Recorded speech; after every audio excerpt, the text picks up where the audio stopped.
Hello and welcome to the African Tech Roundup, episode 42 for the week ending Monday, February 1st. This is where we round up the week's most important tech, digital and innovation news from across the African continent. Now, my name is Andile Masugu, and today, folks, I'm rolling solo without my co-host Defo Mahapi. Now, he's away this week for good reason. He was invited to speak at the inaugural Who Are We Africa event, speaking on the lessons that can be learned from the data so far collected by the Report Xenophobia Initiative. Now, Defo will be back next week, and in the meantime, I'll just have to soldier on. And so with all that said, welcome to it, folks. If this is the first time you're listening in, an extra special welcome to you. You can find all our previous episodes at africantechroundup.com. And if you're so inclined, follow us on Twitter and Instagram. Our handle on both platforms is at African Roundup. Or if Facebook is more your thing, well, check us out at facebook.com/African Tech Roundup. We'll be getting to this week's news in a minute, but first, this episode of the African Tech Roundup is brought to you by Audible. Get a free audiobook download and a 30-day free trial at audibletrial.com/AfricanTech with over 180,000 titles to choose from for your iPhone, Android, or MP3 player. We recommend a book called How Google Works, written by Google Executive Chairman and ex-CEO Eric Schmidt and former Senior Vice President of Products Jonathan Rosenberg. For that free audiobook, just click through to audibletrial.com/AfricanTech. Now, straight to the news. Thursday is turning out to be a pretty unlucky day for SEACOM. Now, for the second Thursday in a row this past week, SEACOM experienced a broadband connectivity outage to the sub-Saharan African region. SEACOM CEO Byron Clatterbuck came out saying that construction work in Egypt was to blame for the fiber cuts, and that led to a disruption in services. Now, this latest outage followed a similar disruption last week when civil construction apparently outside of Cairo damaged the northern Trans-Egypt and southern Trans-Egypt fiber routes.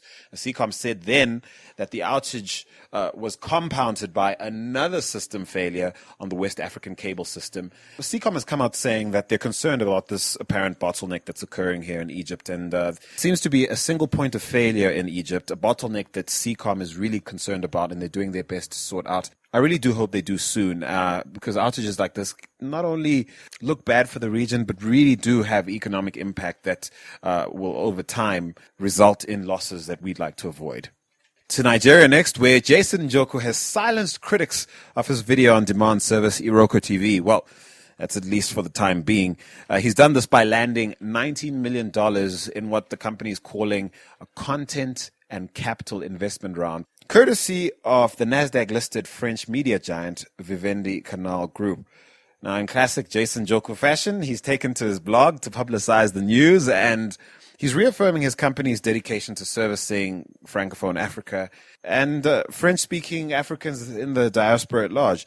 He's also mentioned that this is probably his company's first partnership with a company that very well may buy Iroko TV out at some point. So well done to Big J and his team at Iroko TV, an extension to the runway of this startup that certainly makes for interesting debate and conversation, and we'll definitely be keeping a close eye on developments there. Staying in Nigeria, a quick update on MTN Nigeria's teeny tiny run-in with the Nigerian Communications Commission. Now, word on the street is that MTN Nigeria has opted for an out-of-court settlement with the NCC over the $5.2 billion fine that they were charged. Of course, it was reduced a little later on to $3.6 billion, still a ton of money. Shareholders of the JSE-listed MTN Group are no doubt hoping that MTN will get another chance at redeeming itself after being hit with this enormous fine. The federal government has so far denied that rumor, and the Federal High Court in Lagos has given both parties until the 18th of March to try and settle the matter. Let's see what happens. And I'm certainly hoping that if and when they do, they do let the public know what sort of terms they agreed on. There's not much chance of that if they do, but we'd certainly love to know. To Kenya now, where Uber drivers have had a scary week in Nairobi. This as meter taxi drivers, you know, the chaps with those clocks that run on the dashboard, measuring time and distance to determine what you should pay. Yeah, those guys. Well, they've threatened violence against drivers who use the Uber app. Now, Uber has responded by saying that it's keen to work with meter taxi drivers and resolve conflict. How exactly they plan to do this is not exactly clear. Old cars come to mind, taxi drivers who might have long paid off vehicles that are still in good running order, but don't qualify for the Uber, system. I don't know how such people would stand to benefit. Perhaps Uber's planning to initiate a refinance deal like the one they've struck with South African car insurance heavyweight Westbank. That's designed to help new and existing taxi drivers, as well as new and existing Uber driver partners, to access finance for new vehicles. Perhaps that idea could work in Kenya and pacify meter taxi drivers. You let us know. Are you a meter taxi driver? Listens to our podcast? Perhaps you can tell us why you consider Uber such a threat and why you perhaps wouldn't even join them, given the traction they're getting around the world. Perhaps what could they do to sweeten the deal and win you over? Let us know. Give us a shout on Twitter at African Roundup. Finally, this past week, a South African parliamentary committee mandated to investigate the possibility of regulating the operations of OTT services like WhatsApp within South Africa, heard arguments for and against the idea. MTN and Vodacom, who have been lobbying the government in the direction of regulating these services, argued that besides services like Skype, WhatsApp, and WeChat making what they consider unfair use of infrastructure that they didn't invest in, they reckon OTTs should pay more tax, and they also reckon that OTTs pose a national security threat. Now, really? I wonder if MTN and Vodacom would prefer for users of OTT services to run underground and start using virtual private networks to communicate. That would be pretty much impossible to police, and it would leave governments that are already struggling to regulate internet security in a right mess. So I'm not sure if they thought that argument through quite thoroughly.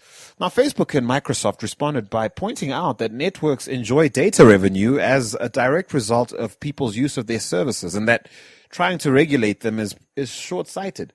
I tend to agree with this argument. The mobile networks, at least MTN specifically, MTN and Vodacom specifically, Cell C, of course, siding with the OTTs, and voting against regulation. But MTN and Vodacom certainly coming across as slightly disingenuous here, and a little desperate to make up for the fact that voice revenues are clearly falling very, very, very steeply, and that perhaps they're just simply ill-prepared to compete in a data-driven future. Let us know what you think, though. Are you of the mind that OTTs run by companies headquartered in Silicon Valley are benefiting unfairly from infrastructure they never invested in? Do you feel that perhaps they should be charged tax? Should there be regulation that regulates their activities in a similar fashion to how mobile networks are regulated by telecommunications legislation? Or do you just feel that it's fair game? And quite frankly, in a data-driven future, it's the mobile networks who would need to figure out how to, update their revenue models, given all the new types of technology. I don't know what you think. Give us a shout any way you like it. Hit us up on Twitter at African Roundup. On Facebook, we're at facebook.com/African Tech Roundup. You can drop us an email as well at hello@africantechroundup.com. If you want to send us a voice note, that's great too. We'd love to hear from you. Otherwise, since my partner isn't here, that's all for this week. No discussions. Speaking to yourself is weird. We'll definitely be back next week with a full discussion segment and look forward to having you join us again. But before I go, once again, I'd like to remind you that today's episode of the African Tech Roundup is brought to you by Audible. They're offering a free audiobook download with a free 30-day trial to give you the opportunity to check out their service. Now, we recommend a great book called How Google Works by Eric Schmidt, Jonathan Rosenberg, and Alan Eagle. How Google Works is both fascinating and entertaining. It contains lessons that Google Executive Chairman and ex-CEO Eric Schmidt and former Senior Vice President of Products Jonathan Rosenberg both learned as they helped to build the company.